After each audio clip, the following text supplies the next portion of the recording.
The United Nations headquarters in the Gaza Strip is in ruins. One by one, the warehouses are going up. We're now trying to build a buffer zone between the warehouses and the offices to try and stop the officers. We've lost all our food and all our medicine to this fire. Israel's 3-week offensive against Hamas in Gaza is inflicting a devastating blow to the Palestinian population. Thursday's attack set fire to thousands of pounds of food and humanitarian supplies intended for refugees.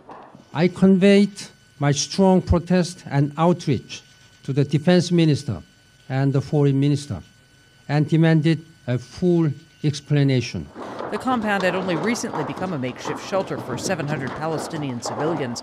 Israel's prime minister says troops shelled the site after Hamas militants opened fire from the location.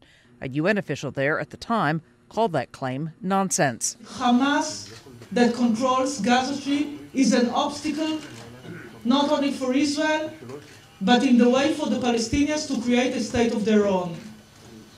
They are responsible to the situation in Gaza, to the loss of life of Palestinians as well, and to the humanitarian situation in Gaza as well. The Israeli military continues to push farther into Gaza, putting pressure on Hamas. Ground forces are sending terrified residents fleeing for cover. Shells struck a hospital and several high-rise apartment buildings. About 1,100 Palestinians have been killed, roughly half of them civilians. 13 Israelis have been killed since the offensive began December 27th. So far, both Israel and Hamas refuse to budge from their ceasefire demands. Israel wants a guarantee that Hamas will completely halt rocket fire into Israel. Hamas demands a complete Israeli withdrawal and the reopening of its blockaded borders.